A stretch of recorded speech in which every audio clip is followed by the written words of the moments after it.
자, 오늘 25가 공부할 차례입니다. 한번 읽어보실까요? 제목 읽어보십시다. 바울의 자랑. 여러분, 대통령이요, 장관, 국무위원 한 명 임명하는데 여러분 얼마나 힘드는지 모릅니다.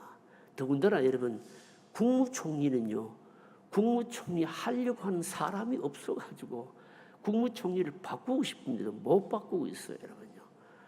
이 우리 왜 그럴까, 여러분요? 여러분, 장관이 얼마나 좋은데요. 장관직 말입니다. 하루만 하고 장관직이 있다가 물러나도 말입니다. 누리는 혜택이 여러분 얼만데요. 근데 여러분 왜 할 사람이 없을까요? 왜 안 하려고 그럴까요? 왜 안 하려고 그러는가 하면 숨겨져 있었던 것들이 말입니다. 다 까발려져 가지고 폭로되니까 안 한다는 거예요, 이게요. 국무총리 싫다는 거예요, 이게요. 싫다는 거예요. 요즘 세상이 어떻습니까? 이렇게 여러분 밝습니다.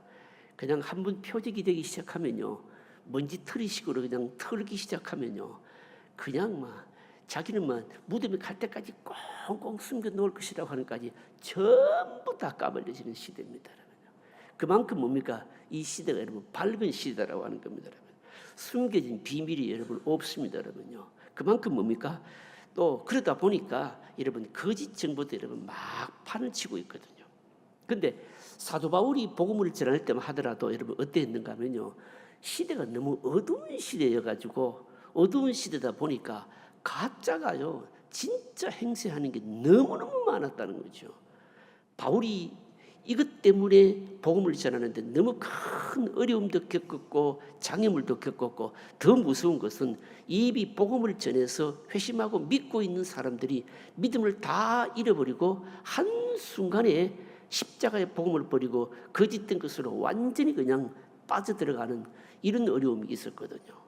바울서 신을 읽어보면 이 문제가 얼마나 큰 문제였는지 바울은 사활을 걸고 변증을 하고 있고요, 그리고 다투고 있는 겁니다. 오늘 본문의 내용도 그런 내용입니다. 바울의 자랑입니다. 바울은요, 여러분 오늘 이 얘기를 왜 하는가 하면 거짓 사도들이, 거짓 선생들이 고린도 교회 안에 들어와 가지고 바울을 공격하면서 자기들이 그냥 진짜 막 이런 자랑거리들이라고 내세우면서 교인들의 마음을 다 빼앗아가고 훔쳐가 버리게 된 겁니다.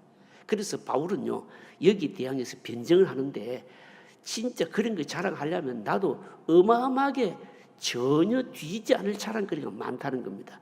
그러면서 하는 말이 뭔가 변증을 하면서 그러면서 자기는 진짜 뭘 자랑하는지를 쭉 얘기하고 있는 내용이거든요, 여러분요. 사실은 여러분 오늘 이 본문이요, 다음 본문도 마찬가지입니다만 우리에게 사실은 굉장히 은혜를 우리에게 많이 주고 있습니다. 예수 믿는 사람들이, 정말 은혜 받은 사람들이, 정말 믿음으로 예수님의 십자가를 통해서 내 마음에 상처가 치료된 사람들이 여러분 뭘 나타내야 되는가, 뭘 자랑하는가, 이런 부분들에 대해서 우리에게 교훈을 주신다는 겁니다. 자, 한번 보겠습니다. 본문 이에 대한 도움만 한번 읽어보실까요? 같이 읽습니다. 고린도 교회에 유대 출신의 훌륭한 능력을 가진 자들이 나타나서 자기들이 얼마나 대단한 사람들인지 자랑하기 시작했습니다. 대부분의 고린도 교인들은 그들의 말을 믿었지만 바울은 그들의 정체를 너무 잘 알고 있었습니다. 왜냐하면 사도 바울 자신이 그들로부터 심한 고문을 당했기 때문입니다. 유대계 출신의 거짓 전도자들은 다른 사람을 속일 수 있었고 그들로부터 존경을 받을 수 있었는지 모르지만 바울은 속일 수 없었습니다. 바울은 앞에서 사탄도 자기를 광명의 천사로 가장한다고 했습니다. 전에 있던 곳에서 못된 짓만 골라 하던 사람이 다른 곳에서 표정을 완전히 바꾸어 가장 존귀한 사람으로 둔갑할 수가 있습니다. 바울은 이런 거짓된 자랑을 폭로하면서 자기가 복음을 위해 당했던 핍박이 진정으로 자기의 자랑거리라고 밝히고 있습니다. 뭐가 자랑거리라고요? 복음을 위해서 핍박을 받았던 것이 자랑거리다. 자, 1번 문제 한번 읽어보실까요? 1번 같이 읽습니다. 가끔 나이든 노인이 옛날 전쟁터에서 공을 세우고 받은 훈장을 꺼내놓고 다른 사람들 앞에 자랑하는 경우가 있습니다. 그런데 어떤 경우는 결코 자랑해서는 안 될 훈장들도 있습니다. 예를 들어서 이미 망한 나라를 위해 싸운 훈장은 자랑해서는 안 됩니다. 만약 어떤 사람이 베트남 전쟁에 참전해서 베트콩과 싸웠던 훈장을 자랑한다면 별로 의미가 없습니다. 왜냐하면 베트남이 전쟁에서 패전했기 때문입니다. 그 훈장은 빛바랜 훈장입니다. 바울은 이런 것에 대해서 무엇이라고 말합니까? 자, 21절, 22절. 자, 여러분 같이 읽어보실까요? 같이 읽습니다. 나는 우리가 약한 것 같이 욕되게 말하노라. 그러나 누가 무슨 일에 담대하면 어리석은 말이나마 나도 담대하리라. 그들이 히브리인이냐? 나도 그러하며 그들이 이스라엘이냐? 나도 그러하며 그들이 아브라함의 후손이냐? 나도 그러하며. 자, 이게 지금 뭘 얘기하는 걸까요, 여러분요? 이건 뭔 얘기하는가 하면 이제 거짓 선생들이, 거짓 사도들이요, 고린도 교회 안에 와가지고 들어와가지고 이제 자랑을 막 하면서 사람들의 마음을 훔치고 교인들의 마음을 끌어갔다는 거죠. 근데 그 자랑하는 게 뭡니까? 나는 진짜 히브리인이고, 나는 진짜 이스라엘인이고, 나는 진짜 아브라함의 후손이다. 막 이런 거 자랑했다는 거예요. 이제 이런 거 자랑했는데 바울이 하는 말이 뭔가 하면, 그런 거 자랑할 것 같으면 나도 그들의 자랑에 절대 뒤지지 않을 자랑거리가 그 부분에서는 조금도 부족함이 없다. 자신 있게 나도 담대하다. 지금 이렇게 지금 말하고 있는 거 아닙니까? 여기서 여러분요, 보면 히브리인이며 이스라엘이며 아브라함의 후손이다. 어떻게 보면 다 같은 말 같은데요. 같은 말 같은데 이건 조금 뉘앙스에 조금 차이가 있습니다. 성경이 이런 히브리인, 이스라엘인, 아브라함의 후손 이렇게 말할 때 그 말 속에 들어있는 차이가 뭔지를 우리가 조금 알 필요가 있습니다. 히브리인, 여러분 우리가 성경에 보면 신약 성경이요, 히브리인 중에 히브리인이다 이런 말 나오잖아요. 히브리인 이렇게 나오게 될 때 여러분 여기는요, 이 유대인과는 구별되는 순수한 이 문화적인 유대인들을 말합니다. 바울이 복음을 전할 때만 해도요, 유대인들 중에서는요, 유대인들이라고 다 순수한 유대인들이 여러분 아니었습니다. 아니고 이미 여러분 유대 문화를 고수하는 사람들도 있었지만 이미 이방화된 뭡니까? 유대인들이 굉장히 많았습니다, 여러분요. 그래서 이걸 우리는 이제 디아스포라 유대인이라고 말하기도 하고, 사도행전에 보시면요, 여러분 그 구제하는 문제를 가지고 히브리파 유대인과 헬라파 유대인들이 다투었잖아요. 여인들이 다투었잖아요.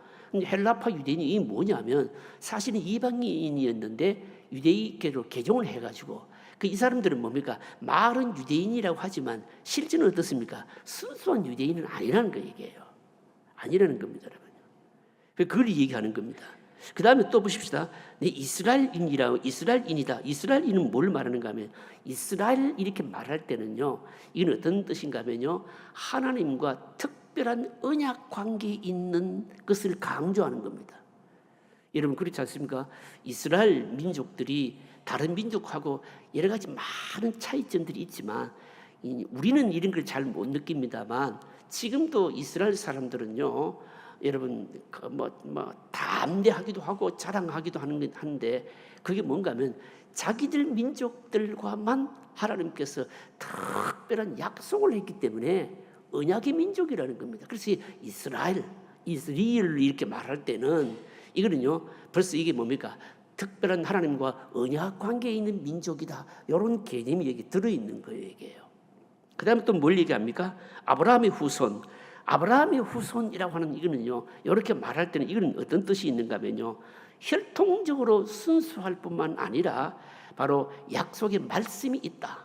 그러니까 혈통적인 것들을 특별히 이제 강조하는 겁니다. 그러니까 히브리인, 이스라엘인, 아브라함의 후손, 이 말들은 결국은요, 순수한 문화, 순수한 혈통, 그리고 언약의 말씀, 요겁니다. 요 세 가지입니다. 요 세 가지가 특히 유대인들에게는 자랑거리였고, 우리는 이 말의 뉘앙스가 가지고 있는 의미를 잘 못 느끼지만요, 여러분 히브리 유대인들은요, 이거는요 아직도 뭡니까? 자랑하고 있습니다. 그러니까 히브리인, 이스라엘 사람, 아브라함의 후손 이렇게 말할 때 순수한 문화, 혈통, 그리고 언약의 말씀, 누구도 가지고 있지 않는 걸 가지고 있다. 이건 사실 대단한 거라 이 말입니다, 여러분. 군인들이요, 여기 우리가 다 군에서 여러분 또 몸담으신 분도 계시지만 군인들이요 똑같은 계급장을 달고 있다고 해서 여러분 다 똑같은 군인일까요? 아니에요, 이게요. 아닙니다. 예를 들어서 뭐 별을 하나 달고 있다. 똑같은 별을 달고 있어도요, 말은 하지 않지만요, 다 달라요. 나는 저 사람은 ROTC 출신이고 저 사람은 간부생 출신이고 나는 정규사관학교 출신이야. 그래서 정규사관학교 출신은 뭡니까? 똑같은 별을 달고 있어도 뭡니까? 계급이 같다고 해서 같은 거 아니에요. 속에 가지고 있는 자의식은요, 자부심은요, 대단한 거예요, 여러분요. 우리가 겉으로 볼 때 뭐 유대인 이렇게 쓰면 다 똑같은 유대인이다. 천만에요, 여러분. 지금 이 고린도 교회의 말입니다. 이 거짓 선생들이 들어와가지고 고린도 교인들이 마음을 탁 훔쳐가버린 게 뭔가 하면, 나는 진짜 유대인 중에 유대인이야. 나는 진짜 이스라엘 사람이야. 나는 진짜 아브라함의 후손이야. 그러니까 내 말을 믿어도 된다. 내 말은 참되다. 이렇게 하면서 교인들의 마음을 훔치고 뭡니까? 교인들이 뭡니까? 교인들을 그러니까 뭡니까? 완전히 마음을 도둑질해 간 거예요, 이게요. 그래서 바울이 하는 말이 뭔가 하면, 바울이 하는 것은 뭔가 하면, 그런 것은 별로 의미가 없다는 거예요, 이게요. 그런 것은 별로 의미가 없다는 겁니다. 다 한물간 빛바랜 자랑이라는 겁니다. 그런 걸 자랑하려면 내 따라오는 사람이 있겠냐? 그 일이라면 나도 진짜 자랑할 것이 있다. 자랑할 것이 있다. 그런 지금 말이에요, 이거예요. 나도 그런 걸 자랑하려면 담대할 수 있다. 그러나 그건 다 빛바랜 자랑이야. 다 지나간 거야. 여러분, 바울에게 있어서 이런 것들은요, 여러분 왜 빛바랜 것일까요, 여러분요? 왜 빛바랜 것일까요? 빛바랜 이유가 뭘까요? 바울은요, 부활하신 예수 그리스도를 한번 만나고 죽다가 살아났거든요. 그래, 십자가의 복음을 체험한 사람이거든요. 그러니까 십자가의 복음이 내 안에 여러분 있는 사람은, 물론 십자가의 복음이 없을 때는 그런 게 참 여러분 의미가 있었죠, 여러분요. 의미가 있었지만 예수 그리스도의 십자가를 알고 난 이후에는요, 유대인이라고 하는 이 유대인이 가지는 특수성이라고 하는 게요, 진짜 그야말로 여러분 아무것도 아닌 거예요, 여러분요. 자랑거리도 되지 못하는 거예요, 이거요. 완전히 바뀌게 되었다는 겁니다.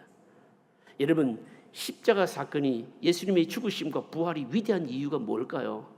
위대한 이유는 뭔가 하면요, 우리가 가지고 있는 모든 자랑거리들을요, 한순간에 어떻게 합니까? 다 갈아엎어버리는 거예요. 갈아엎어. 그러니까 우리가 이거 어떻게 적용해야 될까요? 어떻게 적용해야 될까요? 교회 안에서 이런 마찬가지 아닙니까, 여러분요? 여러분, 교회 안에서도 돈 있는 사람들도 많고 배운 사람들도 많고요. 세상적으로 말하자면 자랑할 거 일이 있는 사람들 얼마나 많습니까? 여러분, 똑똑한 사람들 여러분 참 많아요. 머리가 좋은 사람들도 얼마나 많은지 몰라요. 머리가 좋은 사람들 한번 만나보면요, 저게 사람 머리가 싶을 정도로, 여러분, 저게 요즘 말하면 저게 AI지, 인공지능이지, 어떻게 사람이 저렇게, 어떻게 머리가 저래 좋냐 싶을 정도예요. 음악도 잘하고요, 그림도 잘 그리고요, 언어를 하는데도 몇 개국어를 구사하기도 하고요, 또 수학 문제는 또 어떻게 그렇게 잘 푸는지, 그 놀라울 정도예요, 여러분요. 사람이 여러분 자랑거리를 여러분 가지려면 자랑거리가 참 많잖아요, 여러분요.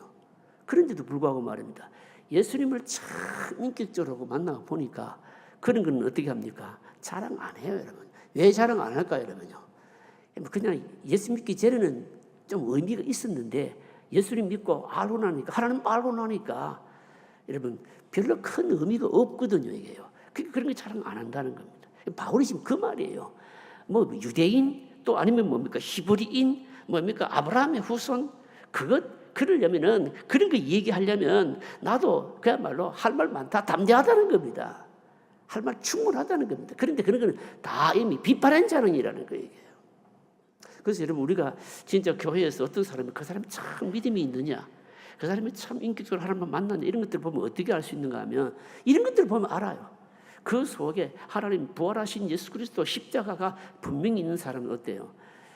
세상에 그렇게 의미 있는 것들, 거기에 큰 의미를 안 두는 거지.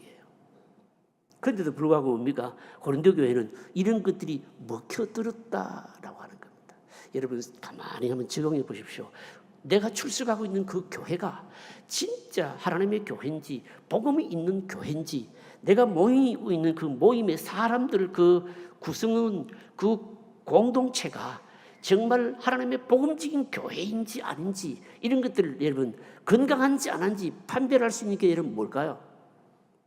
이런 게 도대체 먹혀드느냐 먹혀되지 않느냐 이걸 보면 알아요. 여러분 전도회에 모여가지고요 뭐 시시끌끌 뭐 예전도에 모여가지고 말입니다. 얼마짜리 옷 입으니 자랑하고 말입니다. 야 그 펌 어디 가서 했니 뭐 이러고요 뭐 야 그 펌 참 잘 나갔다 야 뭐 모이면 맨날 이런 거 자랑하고 이러면 안 되는 거예요 이거 여러분. 안 되는 거예요 여러분. 그럼 뭘 자랑해야 됩니까 여러분? 복음을 자랑해야 됩니다. 그리스도의 말씀을 자랑해야 되고 예수님을 자랑해야 되고요.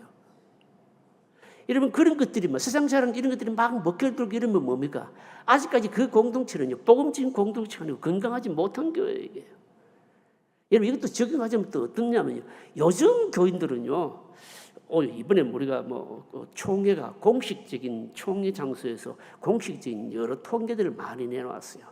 코로나 지나고 1년이 더 지났는데도 불구하고 지금 한국 교회가 우리 교단만요 교세가 거의 모든 교회가 교세가 지금 출석이 거의 다가 3분의 1 이상으로 지금 교세가 다 줄었어요. 다 줄었고요. 그리고 더 중요한 건 뭔가 하면 처음 예수님 믿겠다고 하는 초신자 등록이 전도가 거의 지금 안 된다는 거예요. 그러면 요즘 교인들이 좀 늘어나는 교인들은 그럼 왜 늘어날까요? 코로나 기간 한 3년 동안 교회 안 나갔던 사람들 이제 교회 안 나가면 안 되니까 교회를 나가야 되겠는데 3년 동안은 안 나갔으니까 이전에 다니던 교회는 못 나가고 또 다른 교회 찾아야 되는데 기웃기웃한다는 건 어떤 교회 갈까요? 좀 몸 좀 숨기기 쉬운 교회를 찾는다는 거예요 이게 이제요. 그래서 말입니다. 지금 그 이제 재편 현상이 지금 일어나고 있는 거예요. 그러면서 말입니다. 여러분 그런 사고 방식을 가지고 있는 사람들이 정신이 여러분 복음이 없다는 건 썩었다는 거예요, 여러분요. 왜 썩었을까, 여러분요? 왜 썩은가 하면요. 어떻게 하면 내가 좀 편하게 신앙생활을 할 것인가? 교인들을 구성원들도 그 교회가 복음이 있느냐, 말씀이 있느냐 이런 건 따지지를 않고 막 사회적으로 돈 있는 사람 또 뭐 좀 이름 있는 사람들 많이 모이는 곳에 가면 거기에 뭐가 있을까 싶어서 그냥 거기에 몸담는다는 거죠. 우리 한국교회 교인들이요 얼마나 지금 복음이 없으면 지금 이런 현상이라는 거예요. 심각하지 않습니까? 그래서 여러분 교회는 어떻게 해야 되냐면 공동체 안에서 막 세상 자랑하고 뭐 돈 자랑하고 그런 사람이 있으면 꽉 쥐어박아 버려야 돼요. 얘가 뭐 돈 자랑하는 곳이냐, 세상 자랑하는 곳이냐, 예수님 자랑하는 곳이 돼야지만 웃을 일이 아니고 그래야 된다니까요, 여러분. 여러분 그래야 뭡니까? 그 교회가 그 공동체가 어떻습니까? 바른 건강한 복음의 교회 공동체가 그게 뭘까요? 교회라고 하는 거예요, 여러분. 교회. 1번 문제, 그 문제. 자, 2번 문제 보십시다. 자, 2번 문제 같이 읽으실까요? 같이 읽습니다. 바울은 자신이 복음을 전하면서 받은 엄청난 핍박과 고통이 과연 어떤 사람들로부터 비롯되었는지를 밝힙니다. 바울이 이것을 밝히는 의도가 무엇일까요? 자, 23절부터 25절까지인데 같이 읽어보실까요? 같이 읽습니다. 그들이 그리스도의 일꾼이냐? 정신없는 말을 하거니와 나는 더욱 그러하도다. 내가 수고를 넘치도록 하고 옥에 갇히기도 더 많이 하고 매도 수없이 맞고 여러 번 죽을 뻔하였으니 유대인들에게 40에서 하나 감한 매를 5번 맞았으며 3번 태장으로 맞고 1번 돌로 맞고 3번 파선하고 일주일을 깊은 바다에서 지냈으며. 자, 여러분 보십시오. 이거 지금 바울이 지금 이제 당한 뭐 핍박 복음을 전하면서 당하는 어려움을 지금 얘기하잖아요. 이거 얘기 왜 할까요? 이거 뭐 때문에 얘기하려 할까요? 아, 나는 이런 막 고난을 많이 받았으니까 이게 자랑하려 하는 게 아니고 뭘 얘기하려냐면 바울이 이런 엄청난 복음을 전하면서 고통을 받고 핍박을 받았는데 바울이 이렇게 못되게 핍박한 사람들이 누군가요? 유대인들이거든요. 자기 동족이거든요. 그거 얘기하려고 하는 겁니다. 그거 얘기하려고 하면서 하는 말이 뭔가 하면 그 사람들이 나에게 그렇게 고통을 주고 핍박을 한 그 사람들이 지금 너희들 고린도 교회 안에 와서 유대인이라 그러고 아브라함의 후손이라 그러고 뭡니까? 이스라엘이라 그러고 뭡니까? 히브리라 그렇고 그러고 있지 않느냐. 그러면서 하는 말이 뭐라고 얘기합니까? 그 얘기하잖아요. 여러분 보시면 그리스도 일꾼이냐 정신없는 말을 하거니와 너희들에게는 그렇게 자랑을 하지만 실제로는 그 사람들은 유대인 내 동족인데 나에게 어마어마한 핍박을 가한 사람들이야. 그 사람들이 너희들에게 와서 이런 것들을 자랑하면서 자랑하니 그게 그 말들이 무슨 말입니까? 그러니까 뭡니까? 그들이 그리스도 일꾼이냐? 택도 없다는 거죠, 여러분요. 그 얘기하려고 하는 겁니다, 여러분요. 그 얘기하려는 겁니다. 이들이요, 그리스도의 종, 충실한 종이다 이렇게 말하는 것은요, 전부 뭡니까? 사실은 다 너희들을 낚아가려고 하는 미끼에 불과하다는 거예요. 아브라함의 후손이고, 그리고 뭡니까? 이스라엘인이고 히브리이다 이런 말들을 던지는 것은 전부 너희들을 다 엮어가려고 하는 미끼에 불과하다.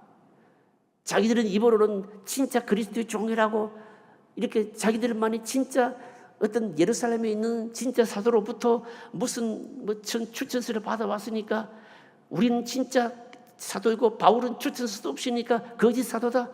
정신없는 말이다. 거기 속지 말아라. 이렇게 말하는 거예요. 여러분 교인들이 얼마나 순진하냐면 여러분 참 순진해요. 여러분 교인들이 참 순진해요. 거짓인 것인데도 여러분요 그럴싸하게 얘기하면요 그냥 거기 속아 넘어가는 거예요. 이게요. 속아 넘어갑니다. 여러분. 그래서 부디 여러분 속지 말아야 됩니다. 속지 마십시오. 여러분. 큰 것에 속지 말고 많은 것에 속지 마시고 껍데기에 여러분 속지 마시고 화려한 것에 속지 말아야 되는 거예요. 여러분 속이 여러분 거짓된 것일수록 뭡니까? 포장을 뭡니까? 과대하게 하죠. 그죠? 그럴듯하게 포장하죠. 화려하게 하죠. 여러분요. 이거 조심해야 됩니다. 여러분.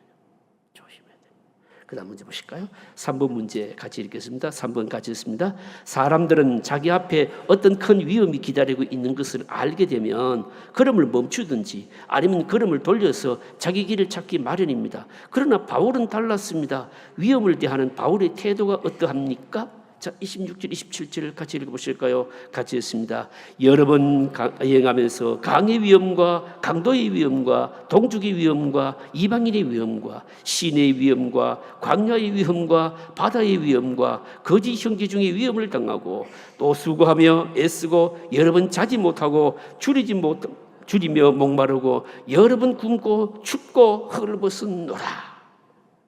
자, 여러분 바울이요, 무슨 얘기냐면 이것도 말입니다. 잘 우리가 이해를 해야 됩니다.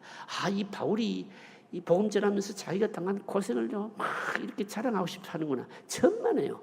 바울이 자랑하려고 하는 게 아니고 바울이 당한 이 고난을요, 얘기하는 이유가 뭔가 하면 이 수많은 이런 위험들이 있었음에도 불구하고 자기는요, 그걸 알면서도 길을 돌이키지 않았다는 겁니다. 여러분요. 그 돌이키지 않은 이유가 뭐냐? 요 얘기하려는 겁니다. 이런 생명이 위험한 것을 알면서도 돌이키지 않고 담대하게 그 길을 계속 걸어갈 수 있는 이유가 뭘까요? 이유는요, 여러분 다른 것 아닙니다. 다른 것 아니고 오직 뭡니까? 영혼들입니다. 바울에게 있어서 영혼들이라고 말할 때 이건 어떤 의미인가 하면요, 여러분 특별히 부활하신 주님이 바울을 사도로 세울 때 목적이 있었잖아요. 이방인을 위한 사도로 불렀거든요. 그래서 바울에게 있어서 영혼이라고 말할 때는요, 어떤 영혼을 말하냐면 이방인을 위한 바로 영혼입니다. 바울에게 있어서 여러분 이방인은 어떤 개념일까요? 누구든지 예수 그리스도를 믿고 하나님의 백성이 되는 데는 유대인이나 이방인이나 아무런 차별이 없다는 거예요. 여러분. 유대인은요, 자기들이 십자가의 복음을 믿는다고 했지만 12사도들조차도 사실은 유대주의를, 이 주다이즘을 극복을 못했거든요. 뛰어넘지는 못했습니다. 그래서 이방인들에게 마음껏 복음을 전하지 못했어요. 이게요. 근데 바울은요, 부활하신 주님으로부터 부르심을 받고 깨달았거든요. 십자가의 복음은 유대인이나 이방인이나 배운 자나 못 배운 자나 가진 자나 못 가진 자나 아무런 차별 없다는 것을 알았기 때문에 이 차별 없는 이 구원의 진리를 이방인들에게 전해야 된다라고 하는 이 영혼들을, 바로 이방인들을 위한 영혼, 이걸 생각했기 때문에 자기 앞에 죽음이 있는 것을 알면서도 뭡니까? 담대하게 갔다는 거예요. 갔다는 거예요. 여러분, 영혼을 위한 여러분 이 마음이 얼마나 여러분 무서운지 모릅니다, 여러분요. 여러분, 그리고요, 또 이것은요, 바울의 이 열정은요, 사실은 세상의 논리를요 설명할 수 없는 겁니다. 엄밀히 말하자면 하나님의 사랑인 거죠, 여러분요. 하나님의 사랑인 겁니다. 사실은 생각해 보십시오. 바울이요, 뭐 얼굴 한번 본 적이 있습니까? 여러분 없잖아요, 여러분요. 그리고요, 또 그들로부터 무슨 뭐 이익을 얻을 수 있는 게 뭐가 있겠습니까? 아무것도 없잖아요. 그럼에도 불구하고 자기 목숨도 내놓는 것을 두려워하지 않고 여러분 그 길을 끝까지 갈 수 있었던 것은 뭡니까? 이방인들을 위한 뭡니까? 영원 사랑, 이것 때문이었다는 거죠, 여러분. 이것 때문이었습니다, 여러분. 사실은 여러분, 이걸 엄밀히 말하자면 우리가 내가 의지로만 가질 수 있는 건 아닌 것 같고요. 하나님께서 특별히 성령께서 우리에게 주셔야 되지 않겠나 생각이 됩니다, 여러분. 그래서 여러분, 우리들도 여러분 특별한 사명자만이 아니고 우리들도 여러분 그렇습니다. 다른 사람의 영혼을 구원하는 이 일에 대해서는 하나님께서 특별히 성령께서 그들을 불쌍히 여기고 그들을 사랑하는 마음을 여러분 우리 주시도록 기도해야 되는 것이고요. 그리고 또 내가 무슨 뭐 이익이나 뭐 아무런 것도 없지만 그 영혼들을 위한 순수한 마음을 가지고 헌신할 수 있도록 성령께서 우리에게 은혜를 주시도록 여러분 기도해야 되는 것이요. 그 다음 문제 한번 읽어보십시다. 4번 읽어보실까요? 4번 같이 읽겠습니다. 수많은 어려움이 있었지만 그들만 둘 수 없었습니다. 바울은 강으로 뛰어들어 해물을 쳐서라도 강을 건너려고 했습니다. 강도들이 있는 줄 알면서도 가는 길을 포기하지 않았습니다. 바울의 마음으로 사로잡고 있던 것이 무엇입니까? 또 다른 바울 이 복음을 향한 이방인 영혼들을 향한 열정이 있는데 그 이유가 또 나와요. 다른 이유가 그게 뭔가 하면요 28절입니다. 28절 읽어보실까요? 같이 읽습니다.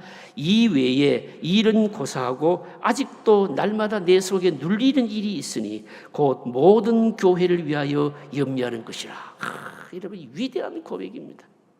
지금까지도 바울이 강의 위험, 강도의 위험, 동족의 위험, 이방인의 위험, 신의 위험, 광야의 위험, 뭐 어마어마한 위험, 자기 앞에 목숨 위험한 걸 알면서도 열심히 해왔지만 지금도 여전히 마음이 변함없고 자기 마음을 짓누르는 영적인 부담감이 있는데 그게 도대체 무슨 부담이냐? 내 속에 눌리는 일이 있으니 이 영적 부담감을 말하는 것이거든요. 이 뭘까요? 곧 뭐를 위해서요? 모든 뭘 위해서요? 교회를 위하여서. 오늘 우리들이 배워야 될 게 이겁니다. 교회를 위하여서 바로 이겁니다. 교회를 위하여서 사역자들과 온 교회 성도들이요 이를 우리 마음속에 정말 뼛속 깊이 사무치도록 생각해야 됩니다. 바울은 어떤 일을 하게 될 때 이게 자신이 도움이 되느냐 혹은 자기에게 유익이 되느냐 이런 것은요 전혀 관심이 없었어요. 그럼 뭐에 관심이 있었어요?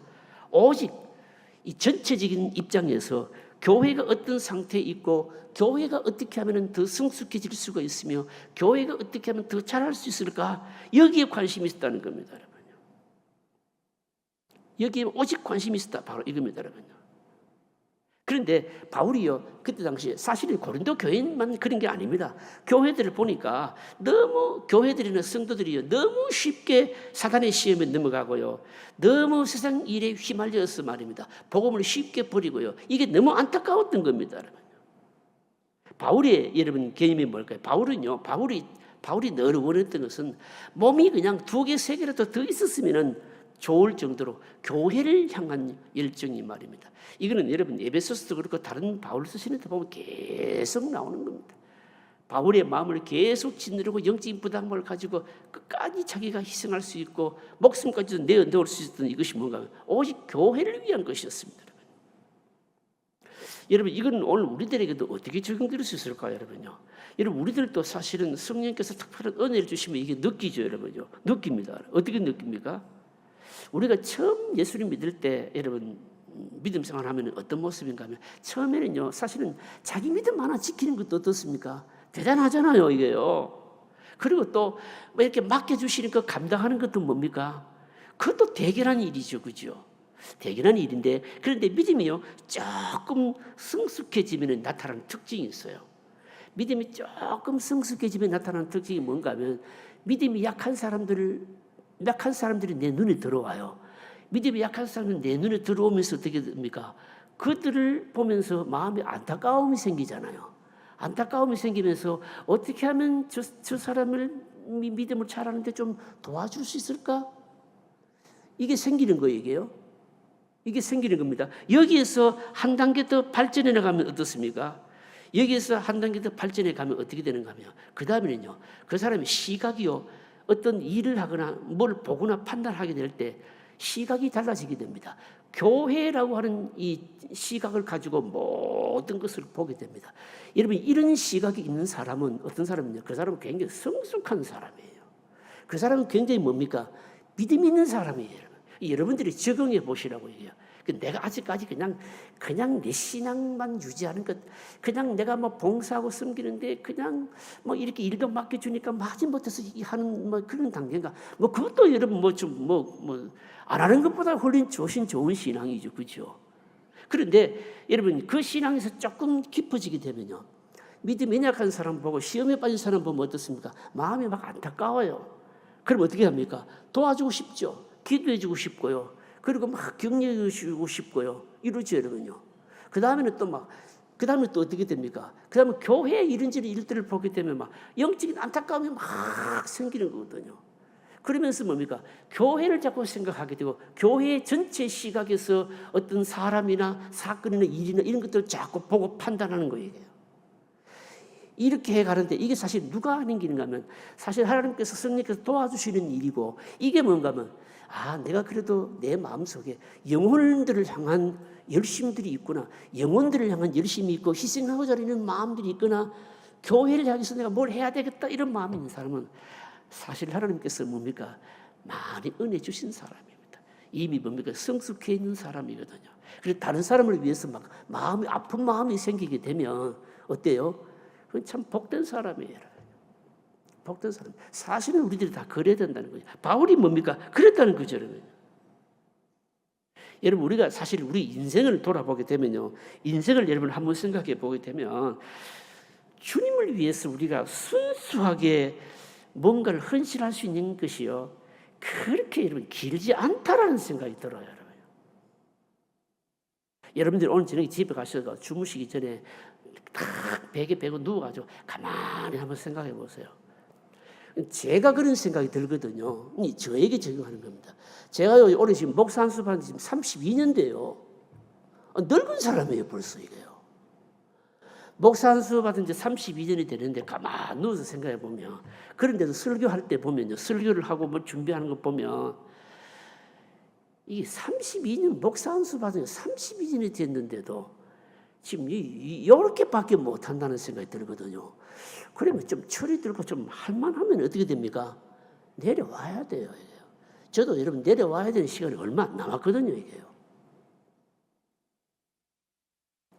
40대 초반까지 공부한다고 말하면 막 머리 헤매고 있다가 뭐 이제 좀 하려고 그러니까 뭡니까? 벌써 인생이 끝나는 겁니다. 여러분들도 마찬가지예요, 여러분. 처음 예수님 믿다가 좀 성숙해지는데 처음에는 뭐 순수 마음 좀 가지다가 그 다음부터는 뭔가 좀 자꾸 이제 뭐 철이 들만 하게 되면 순수하면 사라지고 미꾸라지 빠져나가시 자꾸 빠져나가려고 그러고요. 그 다음부터는 뭡니까? 내가 좀 하고 싶은데 벌써 어떻게 합니까? 내 몸이 말을 안 듣고요, 내 마음도 말을 안 듣고요. 그러다가 어떻습니까? 그냥 딱 늙어버리고. 우리가 하나님 앞에서 순수하게 하나님 앞에서 뭔가 헌신할 수 있는 기간이 거의 별로 없어요, 여러분. 바울 같은 이런 열정을 가질 수 있는 사람들이 과연 몇 명이나 되겠냐고, 여러분요. 몇 명이나 되겠냐고. 거의 많지 않거든요, 이게요. 여러분, 그래서 여러분 지금 참 소중합니다. 지금이 굉장히 중요합니다, 여러분. 그래서 발 빼지 마시고, 그리고 지금 나에게 기회가 있을 이때를 말입니다. 소중하게 여기시고 다른 사람에게 뭡니까? 영적으로 유익을 줄 수 있고 뭔가 도움을 줄 수 있고 있다면 뭡니까? 적극적으로 바울처럼 뭡니까? 아주 작은 부분이라도 희생하고 헌신하게 되면 여러분, 그래야 뭡니까? 하나님의 은혜가 내게 계속 부어지는 겁니다. 그 다음 문제 몇 번 하실 차례입니까? 5번 같이 읽어보실까요? 5번 같이 읽겠습니다. 바울은 그리스도를 만나기 전에 유대인으로서 긍지를 가졌고 이를 자랑스러워했습니다. 그러나 그리스도를 만난 후 그의 태도는 어떠합니까? 자, 29절 30절입니다. 29절 30절을 같이 읽으실까요? 누가 약하면 내가 약하지 아니하며 누가 실족하게 되면 내가 애타지 아니하더냐? 내가 부득불을 자랑할진대 내가 약한 것을 자랑하리라. 여러분, 이 위대한 고백입니다. 뭘 자랑한다고요? 약한 것 자랑한다. 여러분, 이 말씀은요, 오늘 밤새도록 붙들고 묵상해도요, 끝이 없는 말씀이에요, 여러분요. 내가 약한 것들을 자랑한다. 누가 약하면 내가 약하지 아니하며 이게 무슨 말입니까? 바울에게도요, 누가 약한 거 얘기하면 자기도 약한 거 있다 이 말이에요. 바울이 약한 게 뭘까요? 잘은 모르겠지만 성경이 사람의 인간됨에 대해서 기록을 잘 안 하잖아요, 이게요. 그래서 우리가 바울이요, 성경에 뭐 이렇게 뭐 기록한 대로 본다면 여러분 뭡니까? 글에는 능한데 뭐 말은 조라다. 뭐 이런 거 아마 말 언변이 좀 없었던 것 같아요, 보니까. 이런 것들 알 수 있는데, 바울의 약함에 대해서는 우리가 뭡니까? 또 이제 다음 장에 가서 나옵니다만, 자기에게 뭐가 있었다고요? 몸에 가시가 있었다고 얘기하거든요. 이 가시가 도대체 뭐냐? 안질이냐, 간질이냐, 뭐 이거 가지고 뭐 학자들이 뭐 당시에 그 교회사적인 자료들을 가지고 논문도 많이 쓰고 했는데 뭐 정확하지는 몰라요. 정확한지 뭔지는 몰라요. 그런데 바울에게는 치명적으로 힘들게 만들었던 거예요, 이게요. 근데 뭐 이제 역사적인 기록들을 보면 바울이요, 뭐 머리가 다 벗겨지고 뭐 허리는 꼬불쩡하고 뭐 코는 나오고 뭐 이미 살펴봤잖아요. 저보다 더 훨씬 못생긴 이런 사람이었던 것 같아요. 그래서 어쨌든 간에 이런 약함들이 있었던 것 같은데, 이 바울이 지금 자기 말 하잖아요. 누가 약하면 내가 약하지 아니하며 이렇게 말하잖아요. 약한 건 자에게도 많다는 거예요, 이게요. 누가 실족하게 되면 내가 애타지 아니하느냐? 또 막 사람들, 교인들이 실족하는 거 보면 자기도 너무너무 뭐 마음이 안타까웠다는 겁니다. 그런데 자기는 뭡니까? 뭘 자랑한다고요? 강한 것 자랑하지 않고 뭡니까? 자랑을 한다면, 부득불 자랑해야 된다면 나 약한 것 자랑한다 이겁니다, 여러분. 이게 도대체 무슨 말씀입니까, 여러분? 이 역설이거든요, 여러분. 여러분, 세상 사람들은요, 여러분 주로 어떤 거 자랑합니까? 남들과 비교해서 뭔가 좀 나은 거 자랑하잖아요, 여러분요. 공부를 많이 했다든지, 남들이 가지고 있지 않는 재능이 있다든지, 또 남들이 경험하지 못한 거 경험했다든지, 이런 게 있으면 그냥 자랑하잖아요, 여러분요. 그런데 바울은요, 부활하신 예수님 만나고 난 이후에 그런 게 별로 소용이 없다는 걸 알았다는 거죠. 사실은 바울은요, 자랑할 것이 인간적으로 굉장히 많은 사람 아닙니까, 여러분요. 많은 사람입니다, 여러분. 그런데 바울이요, 여기 약한 것들을 자랑한다라고 했는데, 이 말씀은 사실은 바울이 복음을 전하면서 성령께서 주신 은혜이기도 하지만 놀랍게 여러분 터득한 거예요. 뭘 터득했을까요? 여기 여러분 바울이 자기의 약한 것을 자랑한다라고 이 말한 이유가 뭐 있겠느냐? 이 말씀 속에 담겨 있는 의미가 뭐겠느냐? 여러분 한번 이걸 우리가 해석을 하고 좀 적용을 해봐야 돼요, 여러분요. 바울이요, 특별히 이방인들을 위한 전도자로 사도로 부름을 받았잖아요, 그렇죠? 근데 이방인으로 부름을 받았는데, 이방인들하고 자기하고 비교했을 때는 사실은 여러분 너무 비교거리가 안 될 정도로 자랑거리가 많은 사람이 있거든요, 여러분요. 그래서 여러분 바울을 왜 하나님께서 부활하신 주님이 바울을 특채 이방인들을 위해서 사도로 특별 채용 특채했는가 하면 바로 이것 때문이거든요, 여러분. 이 무슨 얘기인가 하면, 바울이 복음을 전하면서 바울이 깨달은 겁니다. 다른 유대인들은요, 유대인으로서의 자랑을 계속 가지고 있으니까 이방인들에게 복음을 전할 수 없는 거예요, 여러분. 바울은요, 부활하신 주님부터 부름을 받고 나서 깨달은 겁니다. 뭘 깨달았는가 하면, 이방인들에게 복음을 전하기 위해서는요, 뭐같이 되어야 될까요? 이방인같이 되어야 되는 것을 안 거예요. 오늘 여기는 안 나오지만 다른 바울 서신 읽어보면 바울이요, 유대인에게는 뭡니까? 유대인같이. 이방인은 뭐예요? 이방인같이.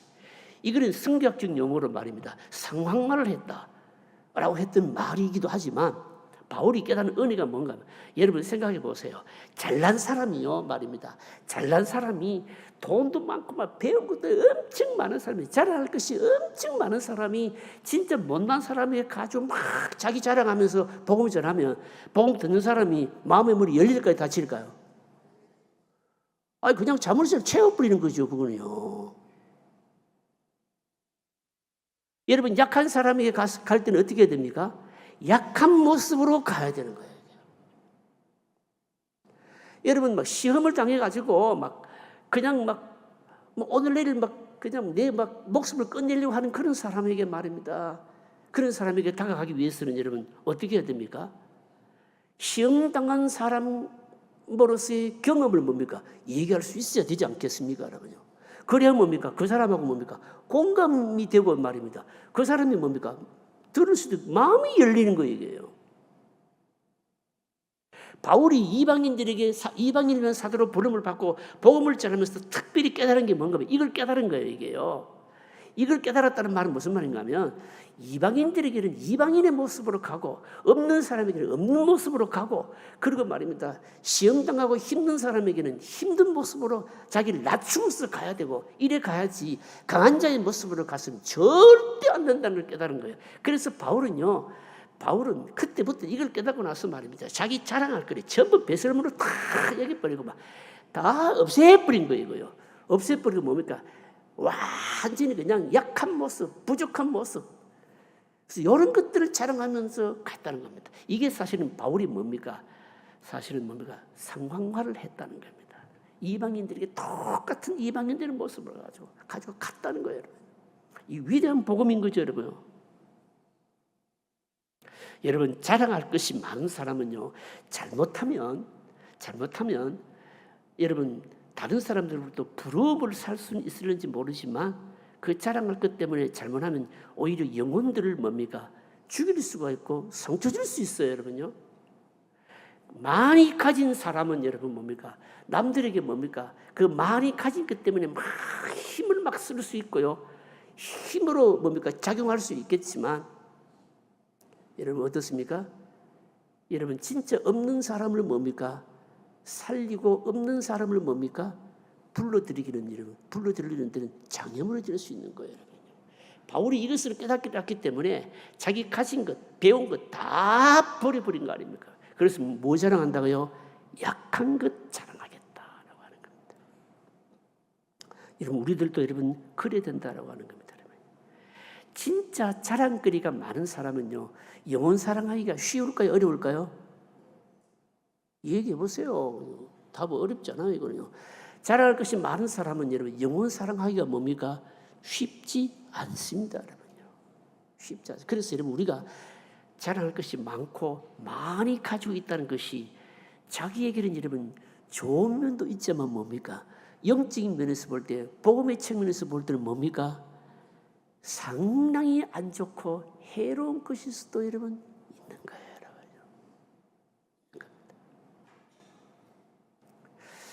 여러분 이거 우리가 좀 오늘 바울의 이 말을 좀 적용해 보실까요? 내가 부득불을 자랑할지인데 내가 약한 것 자랑하리니. 근데 여러분 우리는 약한 것 자랑 안 하잖아요. 약한 걸 어떻게 합니까? 숨기려고 하죠.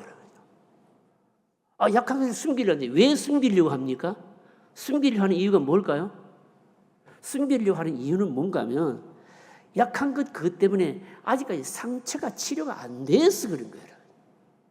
그 약한 것이 말입니다. 그래서 상처가 됐는데 상처가 치료됐으면 뭡니까? 그 약한 것 숨길 이유가 없는 겁니다. 왜냐하면 오히려 그 약한 것을 통해서 하나님께서 자기에게 더 은혜 주셨으면 약한 것을 통해서 더 은혜를 받고 그것을 통해서 내가 믿음이 생기게 되었다면 그 다음부터는 뭡니까? 숨기지 않고 뭐 하겠습니까? 자랑하고 내놓겠죠, 여러분요.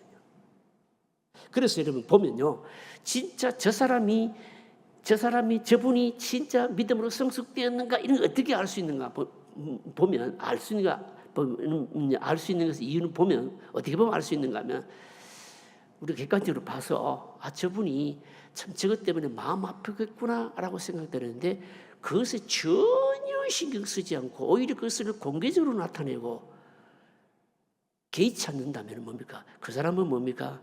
하나님은 그것을 통해서 하나님의 은혜를 받았고 이미 뛰어넘은 것이 되는 거예요. 숨길 필요가 없는 겁니다. 오히려 그것을 통해서 뭡니까? 하나님의 복과 은혜가 내게 머물렀거든요. 여러분 그래서 저나 여러분들은 다 약한 것이 있는데 약한 것이 있다면 그 부분을 여러분 치료받으시고 약한 것을 통해서 더 하나님의 은혜를 체험하는 통로가 돼야 돼요. 수단이 돼야 되는 거예요. 그렇게 되면 뭡니까? 그 다음부터는요. 그 약한 것 때문에 절대로 기죽을 필요도 없고 쫄릴 필요도 없고 전혀 누가 뭐라 한다 하더라도 뭡니까? 전혀 영향 안 받습니다. 안 받습니다. 왜 그럴까요, 여러분요? 이미 뭡니까? 이미 치료되고 뛰어넘었거든요. 성숙한 사람. 우리가 그런 믿음이 되어야 된다는 겁니다.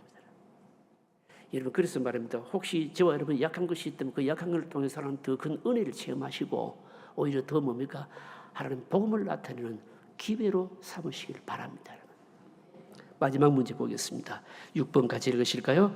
바울은 자신이 다메섹에서 광주리를 타고 도망쳤던 일을 다시 언급하고 있습니다. 중요한 것은 무슨 이유로 자신이 처음 받은 박해에 대해서 말하는 것일까요? 자, 여러분 31절부터 33절입니다. 자, 31절부터 33절 같이 읽어보실까요? 같이 읽습니다. 찬송할 하나님이 내가 거짓말 아니라는 것을 아시느니라. 다메섹에서 아레다 왕이 고관이 나를 잡으려고 다메섹 성을 지켰으라. 나는 광주리를 타고 들창문으로 성벽을 내려가 그 손에서 벗어났노라. 자, 여러분 이거 뭐 때문에 얘기할까요? 이 내용은 여러분 잘 아시죠, 그죠? 여러분 잘 아실 겁니다. 바울이요, 예수 믿는 사람들, 그리스도인들을 잡아가두기 위해서 여러분 가다가 다메섹에서 뭡니까? 다메섹에서 부활하신 주님을 여러분 만나지 않습니까? 다메섹으로 가다가 부활하신 주님을 만나지 않습니까? 그런데 부활하신 주님을 만난과 동시에 거기 특별한 체험이 있었잖아요. 무슨 체험입니까? 무슨 체험인가 하면 완전히 눈이 뭡니까? 실명을 하잖아요. 실명을 하는데, 그런데 아나니아가 어떻게 합니까? 안수함으로 다시 보게 되죠, 그죠? 그리고 안수함으로 보게 되고 난 이후에 그가 어디로 갔습니까? 곧장 바로 복음을 전하러 간 것이 아니고 아라비아 광야로 가잖아요. 얼마나 있었습니까? 3년을 있었어요. 아라비아 광야에서 3년 동안 도대체 뭐 했겠느냐? 거의 분명할 겁니다. 바울은 율법에 구약이 정통한 사람이었기 때문에 자기가 만난 이 예수 그리스도 부활하신 주님과, 그러니까 십자가의 복음과 뭡니까? 구약의 율법을 뭡니까? 어떻게 연결하는 이 작업을 뭡니까? 3년 동안 묵상하고 공부한 거예요. 공부하고 그리고 나서 3년 이후에 뭡니까? 다시 다메섹에 나타나서 복음을 전했는데, 그때 복음을 전했을 때 바울을 뭡니까? 죽이기 위해서 결사대까지 나타나게 됐는데, 결사대가 어느 정도 결사를 했는가 하면 여러분 보시면 사도행전에 나오잖아요. 바울을 죽이기 전에는 음식도 먹지도 않겠다라고 하는 결사대가 나타나기가 했잖아요, 여러분요. 그런데 그 사람들은 누굴까요? 그 사람들은 누굴까요? 유대인이라는 거예요. 그거 얘기하려고 하는 거예요, 여러분. 무슨 말인가 하면 과거의 자기 체험을 얘기하는 이유는 뭔가 하면 과거의 일을 말하는 것은요. 그러니까 사실 이 말하는 이유는 유대교는요. 절대로 기독교가 아니다. 이거 얘기하고 싶은 거예요. 유대교는 절대로 기독교가 아니고 그들이 얼마나 비겁한 기독교 사냥꾼인가. 이걸 얘기하려고 하는 거예요, 여러분요. 그런데 고린도 교회 교인들이 너희들이 지금 그 거짓된 유대교 거짓 선지자, 거짓 사도들로부터 꾀임을 받아가지고 그걸 그렇게 쉽게 용납하니? 요거 얘기하려고 지금 이 말하는 거예요. 유대인들은 여러분, 유대인은 기독교가 아니라는 겁니다, 여러분요. 처음부터 이 유대인들이 얼마나 집요하고 끈질기게 고통을 주었는지 이거 강조하려고 끝부분에 말입니다. 자기가 말입니다. 광주리 타고 도망한 이 사건을 지금 상기시키고 있는 거예요, 여러분요. 고린도 교인들, 너희들 너무 생각 없이 거짓 유대 교사들을, 선생들을 받아들이고 있구나. 이거 얘기하려고 하고 있는 겁니다. 여러분, 우리는 언제나 속을 봐야 됩니다. 실체를 봐야 돼요. 껍데기를 보면 안 되는 겁니다. 겉으로 번지르르하게 자랑하고 내세우고 여기에 속으면 여러분 안 된다는 거예요. 오늘 우리들에게 주시는 교훈입니다. 여러분, 오늘 우리 시대는요, 우리를 속이고 우리의 마음을 빼앗는 게 말입니다. 어떻을까요? 이제는 훨씬 다양합니다. 훨씬 복잡합니다, 여러분. 훨씬 뭡니까? 아주 민감합니다, 여러분. 여러분, 결론진 증명 읽어보실까요? 같이 읽겠습니다. 바울이 복음을 위해 고생한 것을 이렇게 열거하는 이유는 첫째, 이방인의 영혼이 그만큼 중요하며, 둘째, 그들을 집요하게 사로잡으려는 유대인들이 음모를 폭로하기 위해서입니다. 사람들은 바울을 영웅으로 생각할지 모르지만 그는 절대로 영웅이 아닙니다. 그가 영웅이었다면 바구니를 타고 도망가기보다는 장렬한 순교를 택했을 것입니다. 그러나 그리스도의 종은 사람의 인정보다 주님의 뜻에 따라 움직입니다. 종은 어디까지나 종다워야 합니다. 우리는 어느 때는 준비되어 있지 않아 복음을 전하지 못하다가 준비가 된 이후에는 이해관계나 자신의 약한 부분을 극복하지 못해 기회가 주어졌음에도 제대로 사용되지 못하고 물었을 때가 있습니다. 그러나 주님은 우리의 약한 부분을 잘 알고 계십니다. 오히려 그것을 빨리 인정하는 것이 넘어지지 않는 길이요 다른 사람을 다치지 않게 하는 길입니다. 대부분 자신의 약한 부분을 잘 아는 사람이 오랫동안 주의 일에 쓰임을 받습니다. 반면에 영웅은 한번 크게 쓰임 받을지 몰라도 지속적으로 쓰임 받지 못합니다. 스펄전은 어린 나이에 런던에서 가장 큰 교회를 목회한 사람입니다. 그의 설교는 프린트되어 전 세계에 보급되었고 그의 연습용 설교를 듣고서도 회개하는 사람이 있었습니다. 그러나 그에게는 변변한 학벌도 없었고 죽을 때까지 통풍으로 고통을 받아야만 했습니다. 그럼에도 그는 주께서 맡기신 길을 끝까지 달렸습니다. 그의 설교를 읽어보면 오늘날에도 놀라움을 금치 못합니다. 바울도 끝까지 달릴 수 있었던 것은 주님의 지속적인 산습과 그에게 약한 부분이 있었기 때문입니다. 바울은 그것을 자랑하고 있습니다. 약한 부분이 있기에 우리가 쓰임받을 수 있고 복음은 더욱 드러나게 되어 있습니다. 약한 것을 자랑합시다. 복음 때문에 어려움을 당하면 그것을 자랑합시다. 그 사람은 복된 사람입니다. 통성으로 기도하실까요?